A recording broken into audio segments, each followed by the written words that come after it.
Babi ngepet di kampung kami. Warga kaget saat hewan itu berubah jadi manusia di tengah malam. Selamat datang di channel Koridor Sunyi, tempat di mana setiap kisah akan membuat bulu kudukmu berdiri. Jangan lupa matikan lampu dan siapkan nyali kamu, karena malam ini kita akan masuk ke kisah nyata yang pernah mengguncang satu kampung tentang sosok misterius yang mencuri rezeki orang lewat jalan setan. Babi ngepet. Cerita ini bukan dongeng, tapi peristiwa yang benar-benar terjadi, disaksikan oleh mata kepala warga sendiri. Jadi, kalau kamu pikir babi ngepet cuma mitos, pikir lagi, karena malam ini kamu akan tahu bagaimana rasanya ketika hewan itu tiba-tiba berubah jadi manusia di depanmu. Malam itu udara di kampung Sukamulyo terasa berbeda. Lebih berat dari biasanya, seperti ada sesuatu yang menggantung di antara kabut tipis dan suara jangkrik yang lirih. Aku, Dani, seorang warga biasa yang baru saja pulang dari ladang, mendengar bisik-bisik tentang kehilangan uang misterius yang terjadi hampir setiap malam. Warung Bukarsi kehilangan ratusan ribu tanpa tahu kemana perginya. Toko Pak Joko pun sama.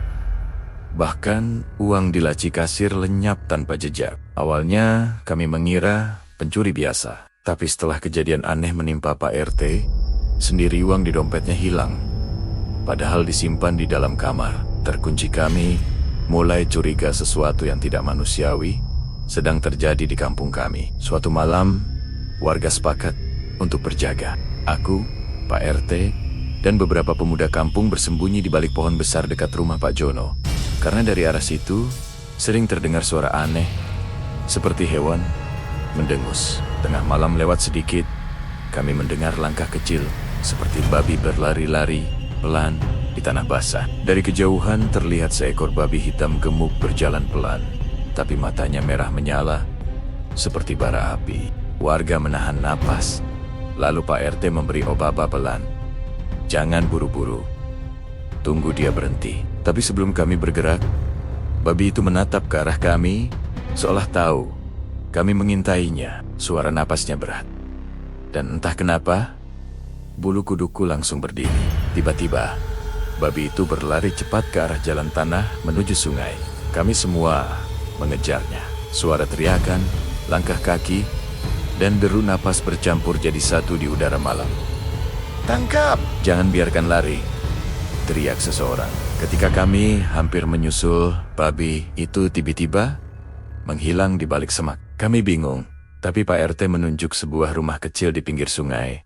Rumah yang sudah lama kosong. Kami mendekat pelan, dan dari sela dinding papan terlihat cahaya lilin berkedip-kedip. Suara komat kami terdengar dari dalam, dan baunya aneh seperti dupa terbakar bercampur amis darah. Kami mengintip, dan saat itulah kami melihat sesuatu yang membuat seluruh tubuhku gemetar. Di tengah ruangan duduk seorang pria telanjang, hanya mengenakan kain hitam kecil di pinggang. Tubuhnya basah oleh keringat, dan di depannya ada seekor babi hitam yang sekarat, menatapnya dengan mata merah. Bibir pria itu bergerak cepat membaca sesuatu. Lalu babi itu perlahan menghilang menjadi asap hitam dan meresap ke tubuh pria itu. Aku hampir berteriak, tapi Pak RT langsung menutup mulutku. "Itu dia, babi ngepet," bisiknya dengan suara bergetar. Kami menunggu sampai pria itu rebah. Lalu warga serentak menyerbu masuk. Teriakan, benturan, dan kekacauan pun terjadi. Pria itu mencoba kabur, tapi Pak RT menyalakan senter tepat ke wajahnya. Dan di situ, kami semua terpaku. Itu adalah Mas Darto, warga kampung yang dikenal alim, sering jadi imam salat, bahkan suka membantu orang. "Mas Darto, kamu?" teriak Bukarsi histeris. Tapi Mas Darto hanya tertawa kecil. "Kalian gak akan ngerti. Kalian semua cuma tahu kerja keras, tapi aku tahu cara cepat dapat rezeki," katanya. Sebelum akhirnya pingsan. Kami mengikatnya, tapi ketika dibawa ke balai desa, tubuhnya tiba-tiba dingin, dan dari hidung serta mulutnya keluar darah hitam pekat. Tak ada yang berani menyentuhnya lagi. Malam itu, lilin di rumah kosong itu padam sendiri, dan semua ayam di kampung berkokok serentak meski belum fajar. Setelah kejadian itu, Kampung Sukamulyo tak pernah sama. Beberapa warga pindah karena takut.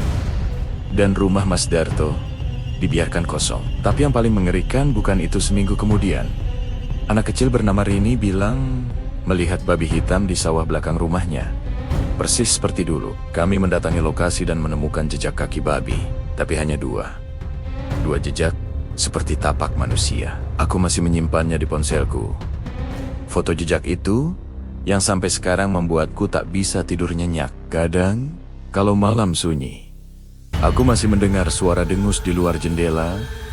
Suara yang sama seperti malam ketika kami menangkap babi itu. Kadang juga, lampu di rumahku berkedip pelan, seperti ada sesuatu yang lewat. Beberapa kali aku bermimpi melihat Mas Darto berdiri di tepi sungai, tersenyum dengan darah mengalir dari matanya. Katanya pelan, "Aku belum selesai." Dan setiap kali aku terbangun, aku mencium bau amis yang sama seperti malam itu. Sampai hari ini, kami percaya babi ngepet itu belum benar-benar hilang. Karena di kampung ini, uang tetap sering hilang tanpa jejak. Dan setiap malam Jumat, terdengar suara langkah kaki kecil berlari di tanah basah.